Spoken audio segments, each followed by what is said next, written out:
Hello everyone, welcome back to this channel. आज के इस वीडियो में जैसा कि आप लोग जानते हो कि मैं हर वीक जो है बॉलीवुड का जो लाइव टेस्ट आता है उसका मैं मैथमेटिक्स एंड कुछ रीजनिंग के क्वेश्चन का सॉल्यूशन करवाता हूँ। तो वही लेके मैं आया हूँ जो कि टेस्ट 16 एंड 17 मार्च को लाइव रहने वाला है। तो सबसे पहले अगर आप लोगों ने टेस्ट नहीं लगाया है तो पहले जाके आप लोग टेस्ट लगा लें। उसके बाद आके आप इस वीडियो को देख सकते हो। जिन क्वेश्चन में आपको दिक्कत हुआ आप उस क्वेश्चन को भी देख सकते हो। बाकी सारे क्वेश्चन को भी देख सकते हो कि मैं किस तरह से सॉल्व करके बताता हूँ, जिससे आप कुछ नए मेथड सीख सकते हो। ठीक है, तो बिना वक्त गवाए हुए मैं क्वेश्चन की तरफ मूव करता हूँ। ये हमारा पहला क्वेश्चन है। इस क्वेश्चन में कह रहा है the average of 11 number is 60। 11 number है जिसका एवरेज 60 है। Average of first five number is 55 and the average of last five number is 62। ठीक है, find the average of sixth number and the HCF of 81 and 54। इतनी चीज़ों का ध्यान रखना है। सबसे पहले 11 नंबर में का जो एवरेज दिया है 60 है, तो सम ऑफ 11 नंबर्स क्या हो जाएंगे। हमें पता है सम जो होता है वो होता है average into number of terms. Number of terms कितने हैं, 11 है। तो एवरेज हमारा है 60, नंबर ऑफ टर्म्स 11 है, तो टोटल कितने हो गए 660। इन 11 नंबर का सम हो गया 660। उन 11 में पहले पांच का एवरेज दिया है 55, तो पहले पांच का सम कितना हो जाएगा, 5 गुना 55, पच्चे 25 के 5 बाकी 2, पच्चे 25 2 27, 275। और आखिरी पांच का एवरेज 62 है, उसका सम अगर मैं निकालू 5 से गुना करना पड़ेगा। 5 दूना 10 सोना बाकी एक, 56 31 31, 310। तो आखिरी पांच का सम हो गया 310। अगर मैं इन पांच और पांच दसों नंबर को ऐड करूँ तो हमें वैल्यू कितना आता है, 5 8 5, 585। और 11 नंबर का सम कितना है 660। तो बीच वाला जो नंबर होगा, छठा नंबर, सिक्स नंबर, वो हमें क्या मिल जाएगा। 10 में से 5 गया 5, 5 या 15 में से 8 गया 7, और यहाँ कुछ नहीं बचेगा, मतलब 75। छठा नंबर 75 हो गया। और पूछा क्या है, find the average of six number, वो तो निकल गया हमारा 75। And the HCF of 81 and 54। बहुत लोगों को तो ये डायरेक्टली पता होता है कि 27 वो बड़ा से बड़ा नंबर है जिसे 54 भी कट सकता है, 81 भी कट सकता है। अगर आप लोग को नहीं पता है तो हम लोग लिख सकते हैं 81 को 3 टू द पावर 4, 54 को लिख सकते हैं 2 इंटू 3 टू द पावर 3। जब इस तरह के नंबर्स हो उनका एचसीएफ जो निकाला जाता है, तो एचसीएफ में सबसे पहले कॉमन देखते हैं। तो कॉमन, दो कॉमन है क्या, नहीं, दो सिर्फ यहाँ दिख रहा है, यहाँ नहीं दिख रहा है, तो दो तो ऐसे हट गया। और जो कॉमन पार्ट होता है ना, उसमें जो जिसका पावर स्मॉलेस्ट होता है उसको हम लोग पिक कर लेते हैं। तीन तो कॉमन है, लेकिन तीन का छोटा पावर क्या है, 3 या 4, 3। तो हमें एचसीएफ कितना मिल गया, 27। तो 27 और 75 का हमें औसत निकालना है, एवरेज निकालना है। दोनों को जोड़ के 2 से डिवाइड दे देते हैं। 7 5 12 के 2, बाकी एक, 7 2 9 10, 51। नेक्स्ट क्वेश्चन पे मूव करता हूं मैं। In the given figure, CD is the bisector of angle ACB. What is the measure of angle BDC? थोड़ा मैं इसे आई होप दिख रहा होगा।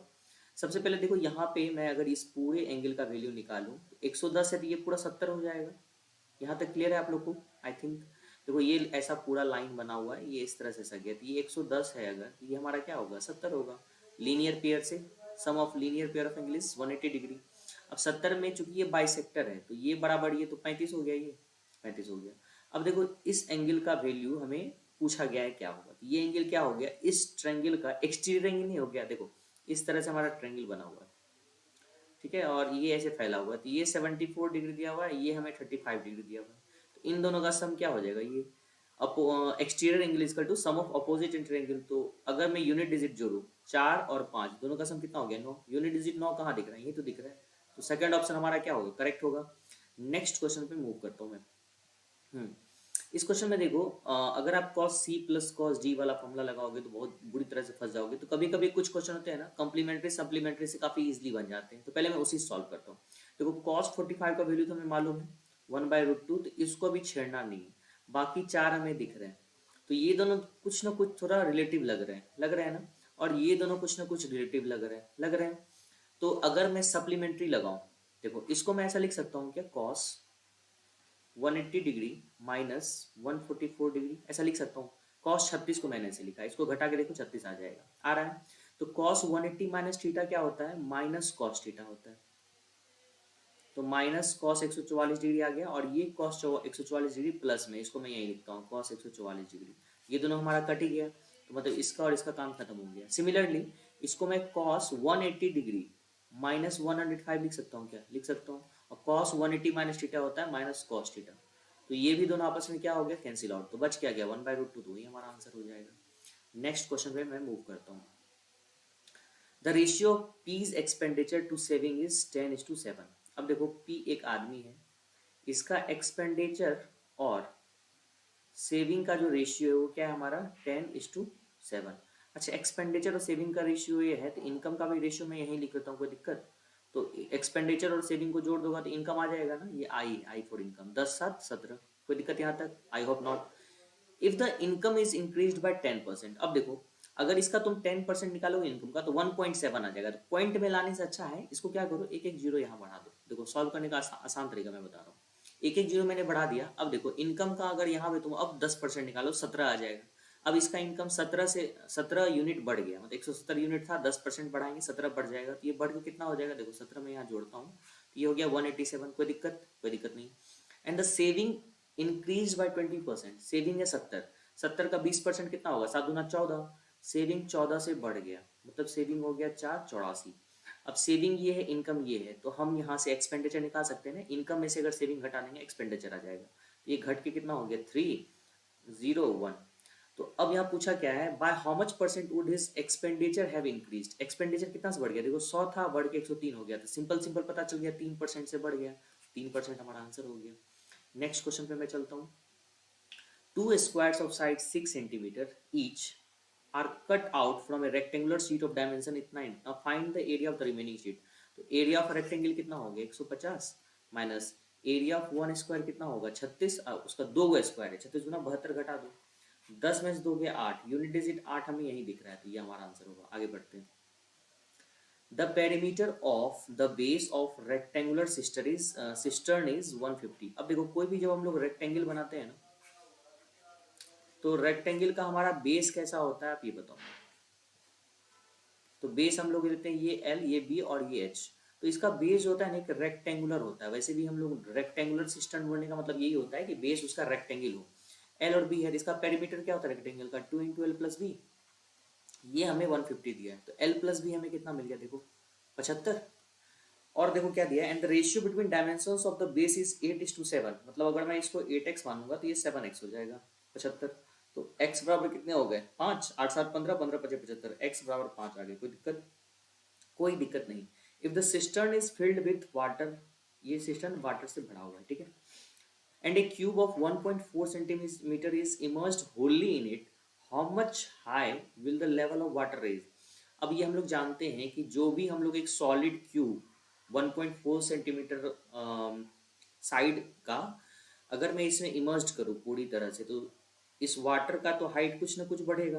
तो वाटर का जो वॉल्यूम जो ऊपर उठता है वो किसके वॉल्यूम के बराबर होता है, वो हमारा जो जो भी ऑब्जेक्ट हम लोग इमर्ज कर रहे हैं उसके वॉल्यूम के बराबर होता है। इसका मतलब क्यूब का जो वॉल्यूम है 1.4 इंटू 1.4 इंटू 1.4, यही वॉल्यूम ऑफ वाटर जो है वो रेज करेगा।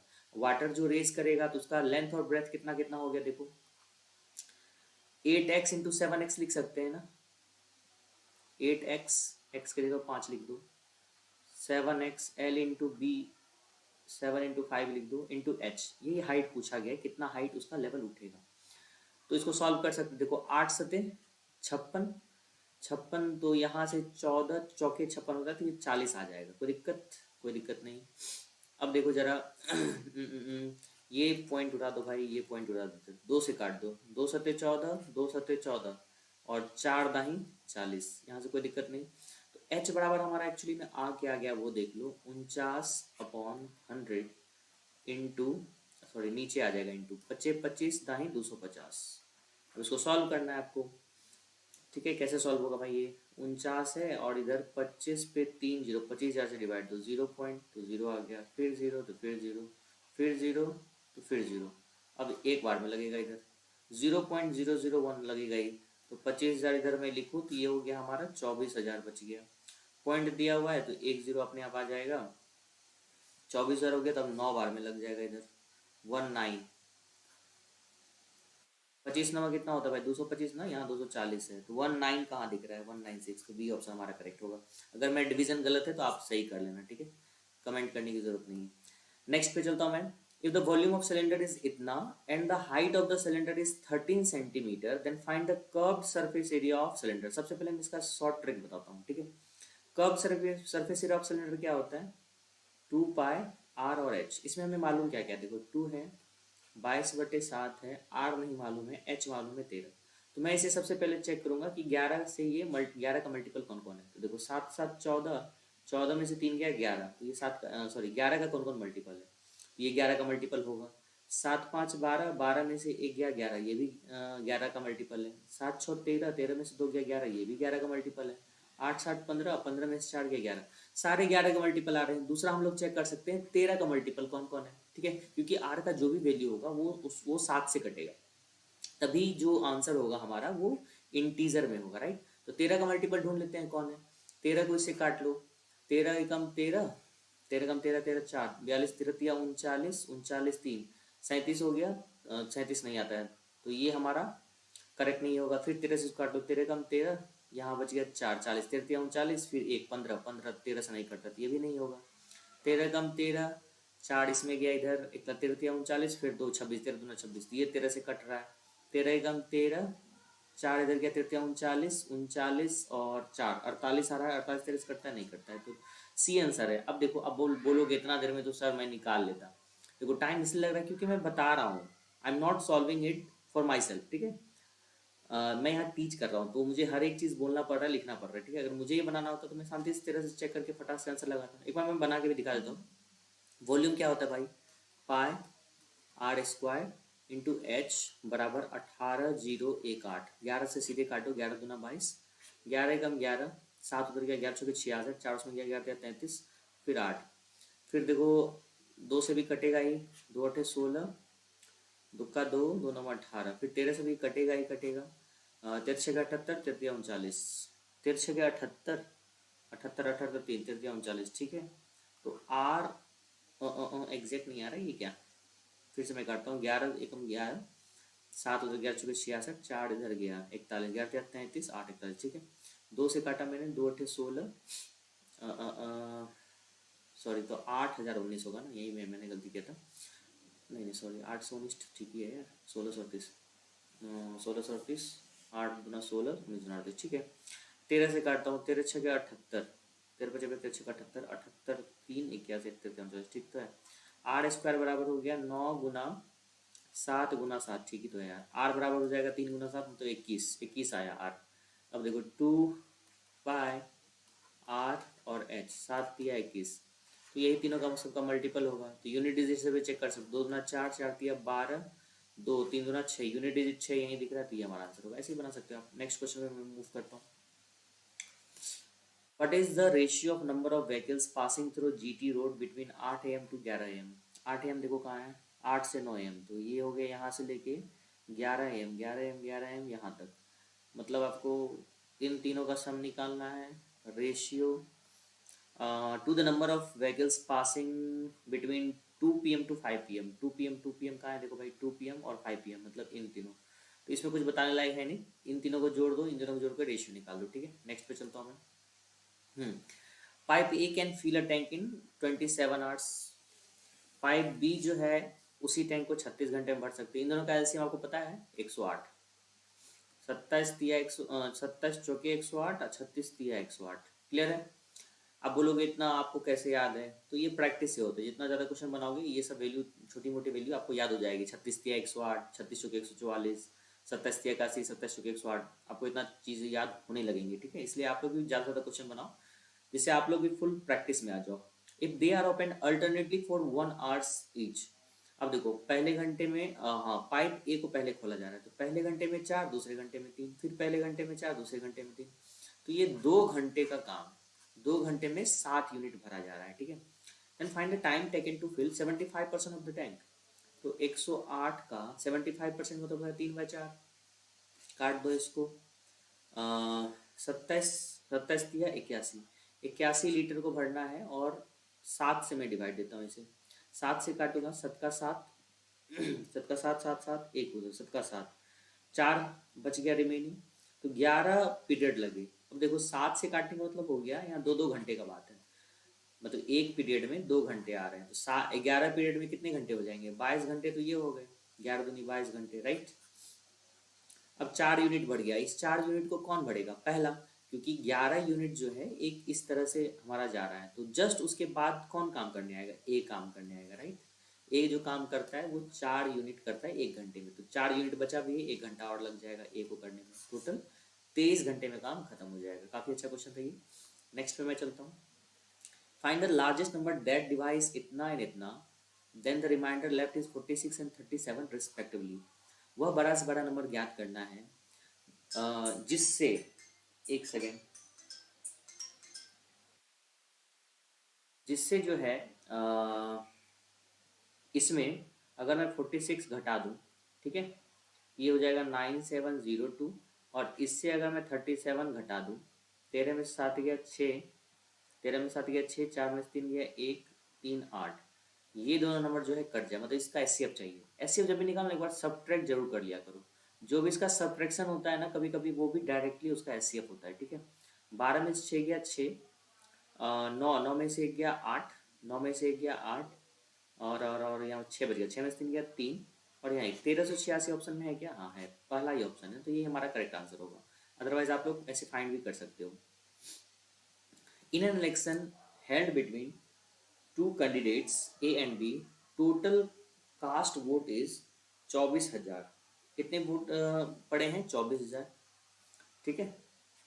If 10% of the total votes casted vote invalid, तो वैलिड कितने हो गए? 24,000 का 10% अगर इनवैलिड हो गया तो 90% वैलिड हो गया। 90% में तो होता है 9/10, कोई दिक्कत नहीं।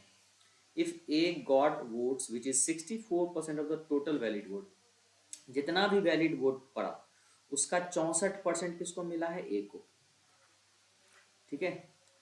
Find the difference between valid votes received by A and B. अगर ए को 64% मिला है तो बी को कितना मिलेगा? 36%, राइट। यहाँ 36 में क्यों लिखा हूँ? ये हमारा टोटल हो गया, ये टोटल जो है 100% का काम कर रहा है, इसका 64% ए को मिला है, इसी का 36% बी को मिलेगा, तो इन दोनों का डिफरेंस पूछ रहा है। 34 और 36 का डिफरेंस कितना होता है भाई? 8, 2, 28%। तो यही वैलिड वोट का 28% का वैल्यू हमसे पूछा गया है। तो 2 जीरो, एक 3 जीरो, 3 जीरो कट ही गया। उसके बाद गुना करना पड़ेगा, 24 गुना 9, 9 4 के 36 के 6, बाकी 3, 9 दूना 18, 3 देखिए 216 गुना 28, 800 के 48 के 8, बाकी 4, 8 का 4 बाकी 2, बाकी 1, 17, और 216 दूना 432, 8 4 और 5, 5 0 4 8, कहीं गलती की है हमने। 24 नमा घटाए से है ना, 14 में से 6 गया 8, और बच गया यहाँ पे 5, 5 में से गया 2, ठीक है। 28%, 24 गुना 9, 40 बाकी 3, 18, 3 21 गुना 28, 800 करता बाकी 4, बाकी 1, 17, ठीक है। और 432, 8 4 7 में सुना बाकी 1, 4 2 6, 6 0 4 8, ठीक है, जोड़ने में गलती हो रहा था। नेक्स्ट क्वेश्चन पे चलता हूँ मैं। A person invested rupees 12,000 on simple interest at X% rate of interest per annum for 3 years. If the total interest received is इतना, find the value of X। बहुत easy question है। P into R into T by 100 बराबर 6120। X का value निकाल लेना, ये बताऊंगा नहीं मैं। इस क्वेश्चन पे आते हैं। Find the value of M for which the following system of equation has no solution. देखो, एक हमारा सिस्टम ऑफ इक्वेशन होता है, ये आपने 10th में अवश्य ही पढ़ा होगा, पेयर ऑफ लीनियर इक्वेशन में, ठीक है। a2x plus b2y plus c2 बराबर 0। इस पेयर ऑफ लीनियर इक्वेशन का जब नो सॉल्यूशन का केस होता है ना, तो उस केस में जो कॉफिशिएंट का जो रेशियो होता है, x के कॉफिशिएंट का रेशियो, वो y के कॉफिशिएंट के बराबर होता है, बट वो जो कांस्टेंट टर्म का जो रेशियो होता है ना उसके बराबर नहीं होता है। तो ये कंडीशन यहाँ लगेगा। तो सबसे पहले हमारा रूल होता है कि आप आरएचएस को 0 बना ले। आरएचएस को 0 बनाने के लिए m को मैं इधर भेजूंगा तो 12 माइनस m बराबर 0 हो जाएगा। इस 1 को इधर भेजता हूँ तो -1 बराबर 0 हो जाएगा। कोई दिक्कत? ये हमारा कांस्टेंट टर्म हो गया। कोई दिक्कत? कोई दिक्कत नहीं। अब यहाँ देखो मैं क्या रखूंगा, 3/m हो गया। देखो इसका x का कोफिशिएंट है 3, इसका x कोफिशिएंट है m, बराबर यहाँ y का कोफिशिएंट क्या है? m-2। माइनस में इसलिए नहीं ले रहा हूँ क्योंकि यहाँ भी माइनस है और यहाँ भी क्या है? माइनस है, तो कोई दिक्कत ही नहीं है। और यहाँ y का कोफिशिएंट क्या है? 8, नॉट इज इक्वल टू होना चाहिए 12 माइनस एम अपॉन 2m-1 के। अब इसको आप सॉल्व करोगे कोना कोनी गुना करके एक क्वाड्रेटिक बन जाएगा। उससे अच्छा है कि आप ऑप्शन को पुट करके यहाँ चेक कर लो। पहला भी रखते हैं, 6 रखते हैं यहाँ पे। 3/6 1/2 हो गया बराबर 6 में से 4 2 गया 4, 4/8 कितना होता है 1/2, बिल्कुल सही है। ये भी देख लेते हैं, 12 में से 6 गया 6 बटे 6 दूना 12 में से क्या 11, क्या इक्वल है? नहीं। ये जो कंडीशन है बिल्कुल यहाँ सेटिस्फाई हो रहा है, तो ये हमारा करेक्ट ऑप्शन हो सकता है। -4 को चेक नहीं कर रहा हूँ मैं अभी, 2 को चेक कर लेते हैं एक बार। तो ये हो जाएगा, देखो 3/2, यहाँ 2 रखूंगा तो 0 हो जाएगा। क्या ये दोनों बराबर आया? नहीं, पहला ही बराबर नहीं आया, यही बराबर अनइक्वल हो गया, तो ये तो पहले छट गया। 5 रख के देख लो, 3/5 हो गया, यहाँ 5 रखोगे तो 3/8 हो गया, तो ये भी हमारा छट गया। 3 रख के देख लो, 3/3 1 हो गया, 3 में से 2 गया 1/8 हो गया। क्या दोनों बराबर है? नहीं, ये भी हमारा छट गया। तो हमारा पहला ऑप्शन ही क्या हो जाएगा? करेक्ट हो जाएगा। नेक्स्ट पे चलता हूँ मैं। x बराबर इतना है, then what is the value of x into x minus 4? x है हमारा 2 + √3 और ये हो गया 2 + √3 माइनस 4। ये हो गया, देखो √3 + 2 तो ये हो गया, ये कितना हो जाएगा? √3 माइनस 2, तो a + b into a minus b a² minus b² -1 हमारा आंसर होगा। ठीक है, नेक्स्ट पे चलता हूँ मैं। 4 फ्रेंड्स निशु, अभी, Shane and Aman together invest करता है एक जिम सेटअप में 1 साल के बाद। उसका प्रॉफिट इस तरह से होता है कि निशु और अभी का शेयर का रेशियो जो है अभी और शेन के रेशियो के बराबर है, और इनका जो रेशियो है शेन और अमन के रेशियो के बराबर है। तो टोटल प्रॉफिट इतना हो रहा है, तो पूछ रहा है अमन का शेयर कितना होगा। सबसे पहले जिस हिसाब से लिखा हुआ है नाम, उसी हिसाब से पहले यहाँ पे लिख लो, निशु अनुपात अभी अनुपात शेन अनुपात अमन। कोई दिक्कत? सबका रेशियो 2:3 है, इन दोनों के बीच का रेशियो 2:3, इन दोनों के बीच का भी रेशियो 2:3, और इन दोनों के बीच का भी रेशियो कितना? 2:3। ये रेशियो वाला गेम हम लोग बचपन से खेलते आ रहे हैं। खाली स्थानों को पड़ोसियों से भरो, भर दिया। खाली स्थानों को पड़ोसियों से भरो, खाली स्थानों को पड़ोसियों से भरो, इस खाली स्थानों को इन पड़ोसियों से भरते जाओ, भर दिया। फिर गुना कर देते हैं, 8 गुना कर दो 4 × 12, गुना कर दो 18, गुना कर दो 27। अमन का वैल्यू पूछा गया, तो अमन का रेशियो बटे टोटल 18 27, 8 7 15 45, 45 12 8 20, 45 20 65 इंटू 81250। अब देखो जरा ध्यान से, 65 जो है ना, इसको गुना तो करना ही पड़ेगा। 13 से काटो, 13 × 5 = 65, 13 × 6 = 78, 3 उधर गया 32, 13 दूना 26, 6 में गया 13 × 5 = 65, इतना हो गया। 5 से इसको काटोगे तो 125 0, 1250 गुना 27, तो इसको मैं 1250 गुना 30 - 3 लिख सकता हूँ ना। 125 दिया कितना होता है भाई? 375, फिर डबल जीरो बैठा दो माइनस, फिर 125 दिया कितना होता है? 375 पे 1 जीरो बैठा दो, घटा दो 0, 10 में से 5 गया 5, फिर ये बचा 4, 14 में 7 गया 7, 7 7 7, उसके बाद क्या बच गया यहाँ पे? 6, राइट। 6 6 में से 3 गया 3, और यहाँ बचा 3, 33,750। तो अमन का जो शेयर होगा वो 33,750 होगा। नेक्स्ट पे चलता हूँ मैं, इसे बना लेना, ये मैं नहीं बताऊँगा। नेक्स्ट पे चलता हूँ। A shopkeeper claims that he is selling his profit at X% loss, but he is uses faulty weight and gives 25% less product. What is the value of X if his overall profit is 20%? मान लो 100 ग्राम की चीज़ है, वो जो नापता है ना वो 25% कम ही तौलता है, मतलब 100 ग्राम की चीज़ के जगह पे वो 75 ग्राम ही देता है। कोई दिक्कत? कोई दिक्कत नहीं। अब 100 ग्राम का मान लो सीपी था 100 रुपया, तो 75 ग्राम का सीपी कितना होगा? 75 रुपया। कोई दिक्कत? नहीं दिक्कत। इसको 20% का फायदा हो रहा है, 20% का फायदा 1000 मान लो भाई, इसे 1000 ठीक रहेगा।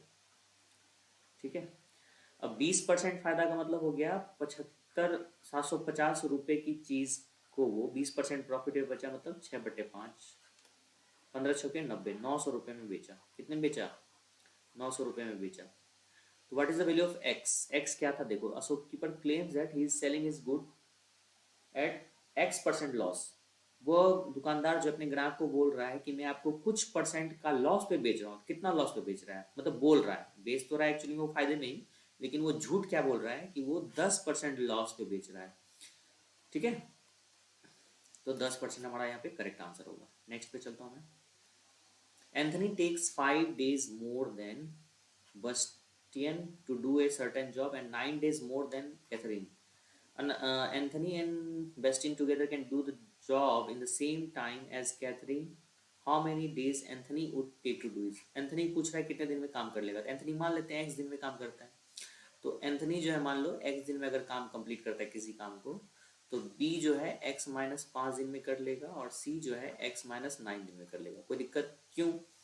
एंथनी जो है ना, ए बी सी बोल देता हूँ, बी से 5 दिन ज़्यादा समय लेता है तो बी में 5 जोड़ो तो एक्स आ जाएगा। सी से 9 दिन ज़्यादा समय लेता है तो इसमें 9 जोड़ो तो ये आ जाएगा।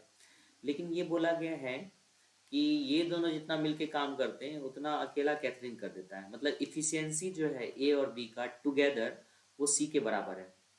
तो ये टाइम है, टाइम के साथ इफिशियंसी कैसे निकालते हैं? 1/x हो गया इसका एफिशिएंसी एंड 1/x-5 हो गया इसका एफिशिएंसी। तो इन दोनों की एफिशिएंसी को जोड़ देंगे ना तो वो सी का एफिशिएंसी आ जाएगा। अब यहीं से हमें एक्स का वैल्यू निकालना है, तो आप इसको या तो सॉल्व करो या तो वैल्यू पुट करके चेक कर लो, सबसे ईजी है। 16 रख के देखता हूँ भाई।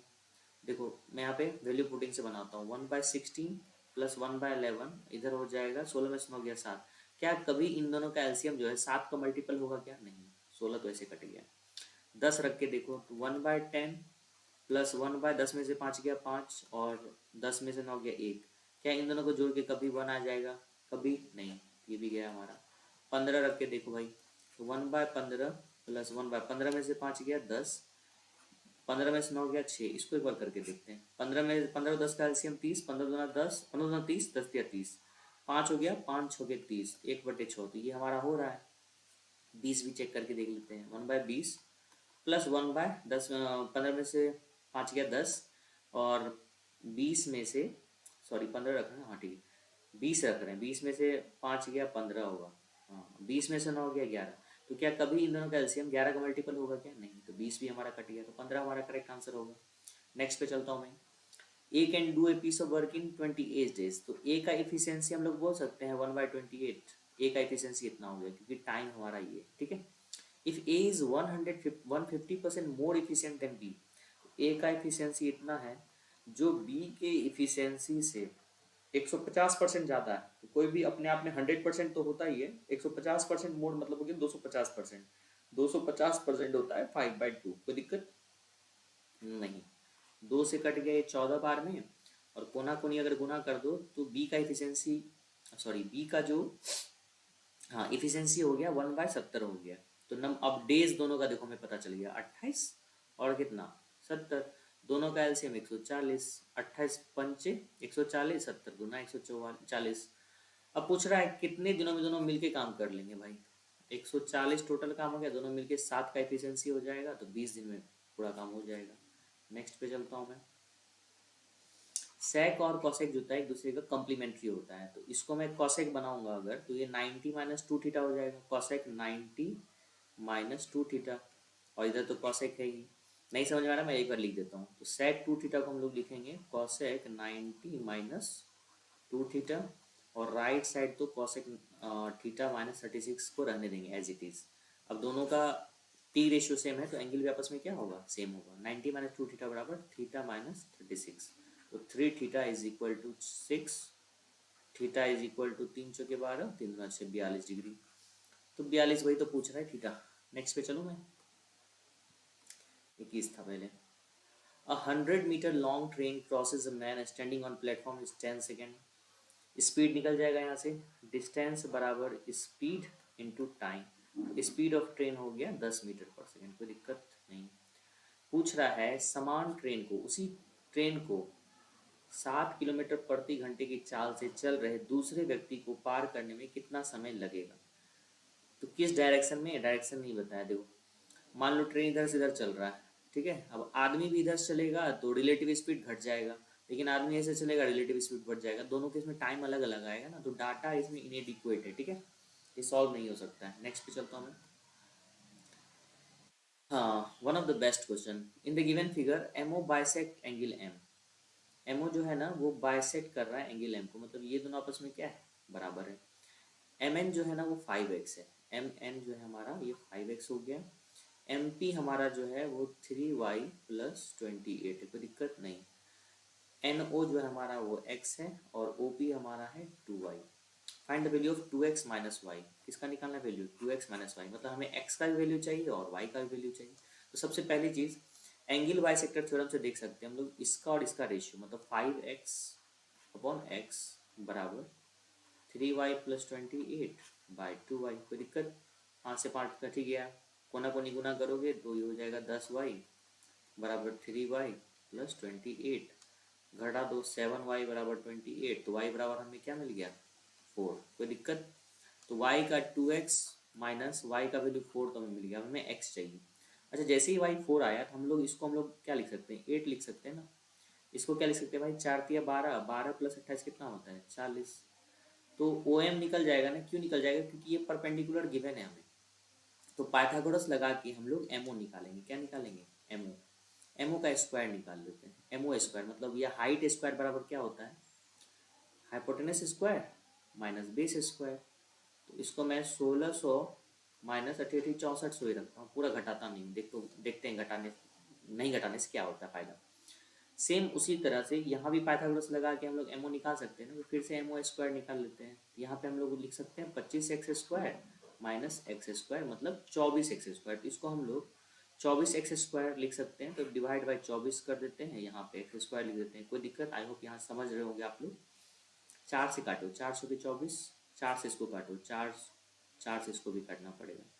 अब 400 में से 16 घटा दो भाई, वैसे 8 से भी कट सकता था ना, एक बार और कर 2 से और काट दो, 3 हो जाएगा ये, 200 हो जाएगा ये, 8 हो जाएगा ये, तो 192/3 बराबर एक्स स्क्वायर। काटो इसको, 3 3 छः के 18, 3 छः के 12, तो एक्स बराबर हमें 8 मिल गया।